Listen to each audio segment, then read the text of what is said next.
es importante señalar que estamos ante un problema que a grandes rasgos es un problema cerebral. El autismo es considerado un trastorno del neurodesarrollo, ¿ok?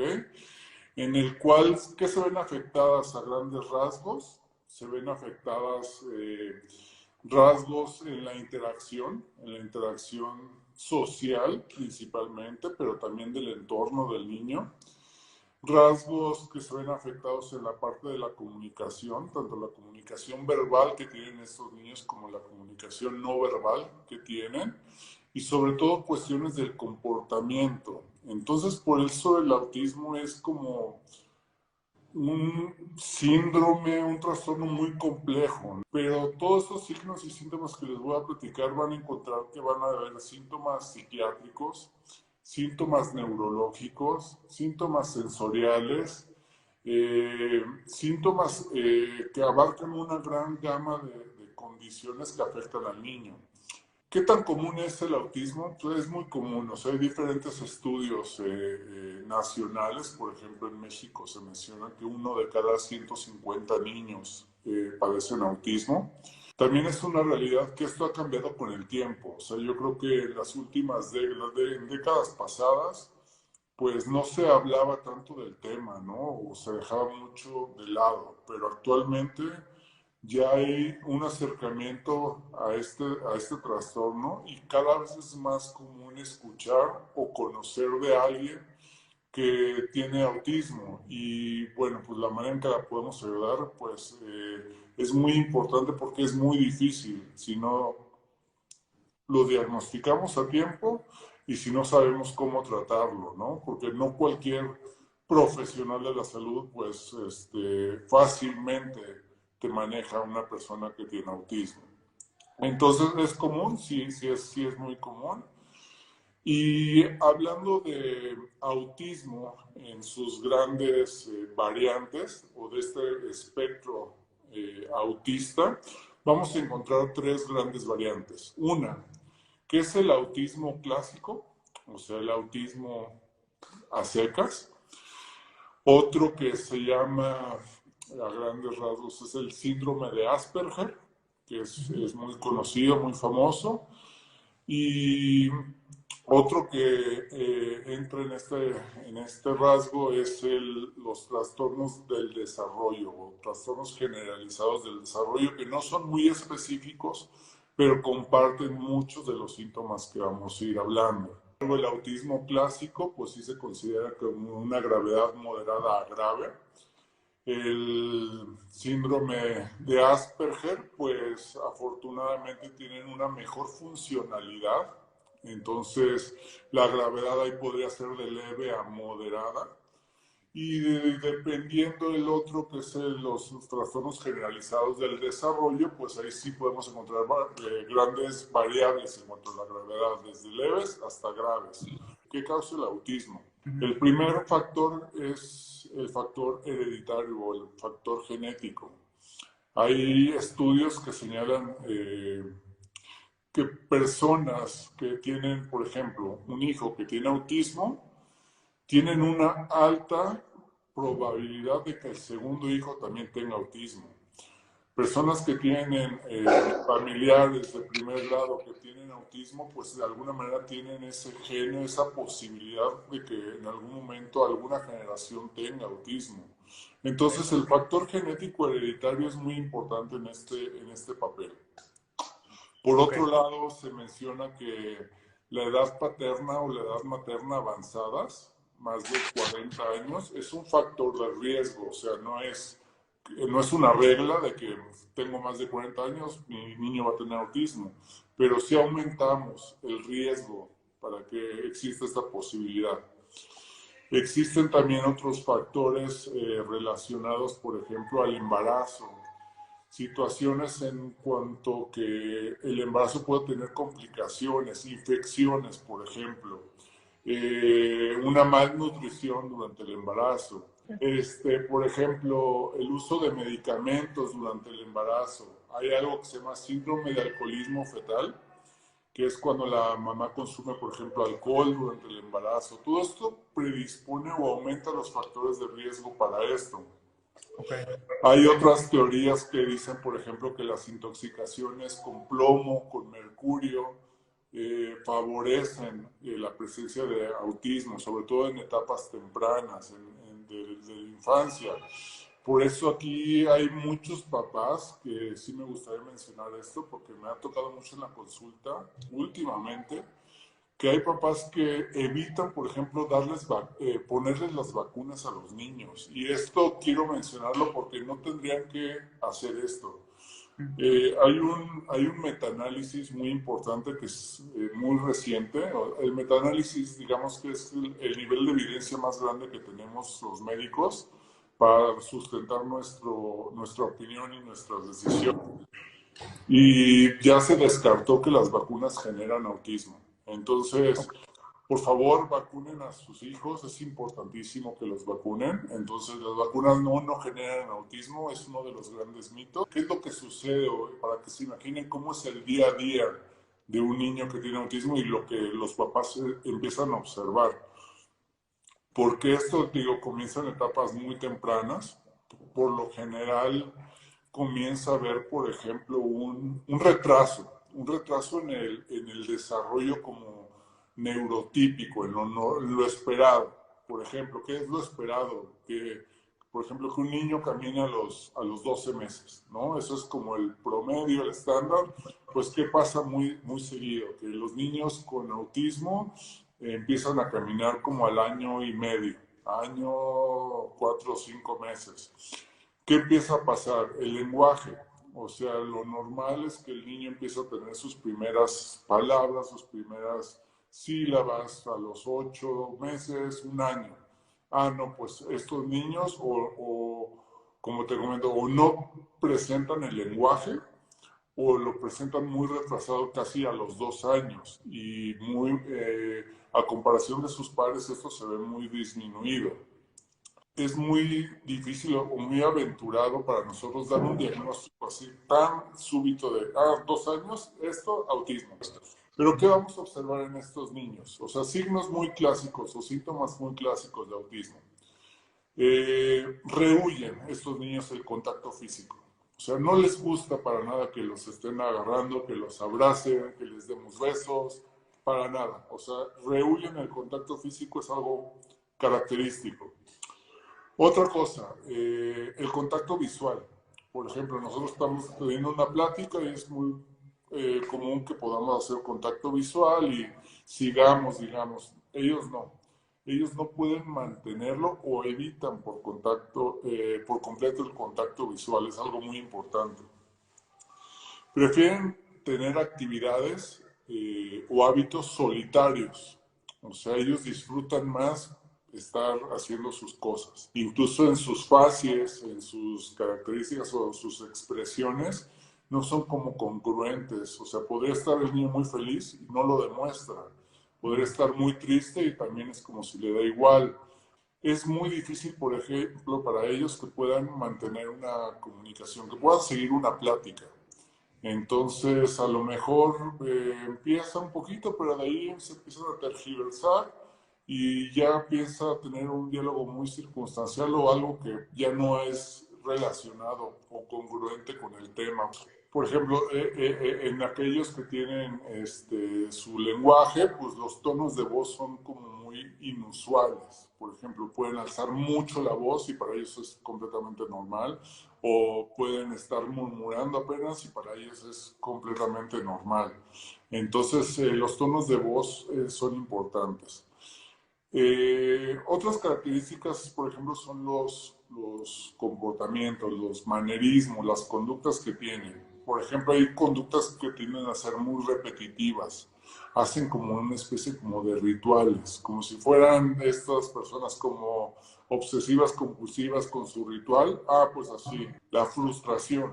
Ellos se frustran muy rápido. Es totalmente entendible porque de alguna manera todos estos niños intentan expresarse, se intentan comunicar de alguna manera y al no poder uno del otro lado, poder captar el mensaje que nos quieren decir y poder intentar entender lo que quieren expresar, pues ellos se frustran demasiado.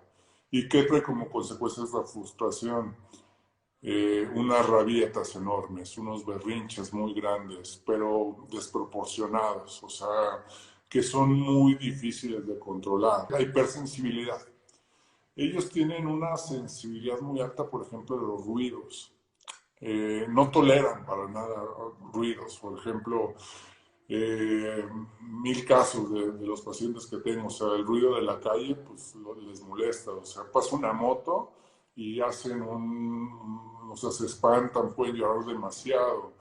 Entonces hay muchos niños que están diagnosticados como con trastornos se llaman como trastornos sensoriales, pero es parte de este espectro que estamos hablando del autismo. Al hablar de sensibilidad, estamos hablando de los sentidos, ¿no? Claro. Entonces, al hablar de los sentidos, uno, pues obviamente estamos hablando del sentido del tacto, pues bueno, pues rehuyen el contacto físico, ¿no? Es uno de ellos. Estamos hablando de sentidos, ¿qué otro? Pues el sentido auditivo, pues el ruido es algo que les molesta muchísimo. El visual, por ejemplo, pues obviamente las luces, los estrobos, o sea, situaciones así son muy incómodas para ellos. Te comento, estamos ante síntomas de todo tipo, o sea, del comportamiento, neurológicos, psiquiátricos, incluso gastrointestinales. O sea, no me van a dejar mentir los papás que sepan de estos niños que tienen una dieta muy, muy especial. O sea, o comen todo el tiempo lo mismo, porque no pueden comer, no sé, es un decir, mi hijo nada más quiere comer pizza, ¿no? Y le puedo dar fruta, no, no. O sea, lo único que quiere comer es lo mismo todos los días. O sea, ya sea la comida que él quiere, pero muy repetitivo. Y no le pueden dar otra cosa. ¿Por qué? Porque no se las acepta el niño. Y empiezan a tener algunos otros problemas comórbidos por esta mala alimentación, estos problemas gastrointestinales. O sea, muchas veces para hacer el diagnóstico hay que hacer primero diagnósticos diferenciales, ¿no? Parecían estos niños que como si no escucharan, o sea, tú les hablas y ellos no te prestan atención, les llamas por su nombre y no, pero tal vez responden a un ruido, ¿no? O sea, les aplaudes y bueno, y tal vez te das cuenta que sí escuchan. Hay mucha gente muy famosa que tiene, por ejemplo, autismo. Podemos hablar de personajes históricos como, no sé, como Einstein, o actualmente personas como Bill Gates, como Leo Messi.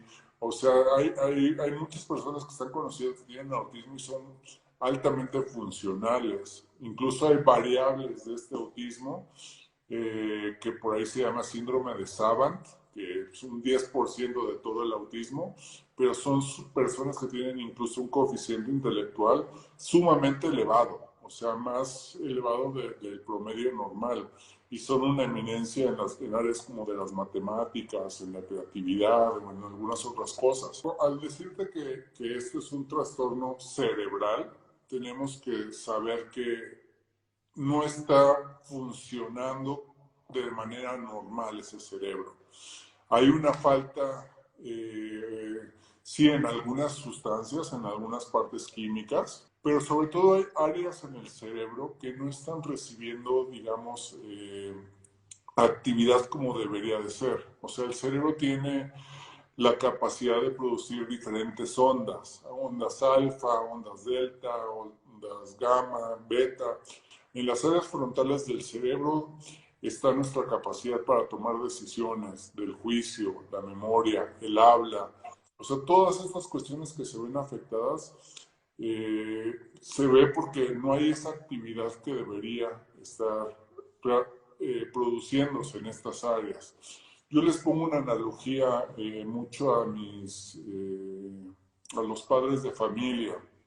¿Por qué? Porque también empiezan a tener alteraciones mucho en los ciclos, o sea, en los ciclos de sueño, por ejemplo, en el ciclo de apetito. Entonces, una analogía que les cuento mucho a los padres de familia es que el cerebro de los niños con autismo, imagínense que es como si tuvieran dos relojes. Y los dos relojes en el cerebro están a diferentes horas. Un cerebro normal, imagínense que el cerebro está a la hora, ahorita a las 5 de la tarde, y está funcionando como normal o como se esperaría. Un cerebro de un niño con autismo, imagínense que tienen un reloj que está marcando a las 5 de la tarde y un reloj que está marcando a las 2 de la mañana. Entonces el cerebro le está intentando hacer caso a los dos relojes al mismo tiempo. Entonces es un cerebro que está desarrollándose con este tipo de frecuencias, intentando compensar la actividad de esas áreas, pero pues se está yendo como una área o se está yendo a la otra, pero no está yendo en sincronía como queremos hacer. Entonces, ¿qué hacemos en cuanto a los tratamientos? ¿Cuál es el objetivo del tratamiento? Sincronizar esos dos relojes.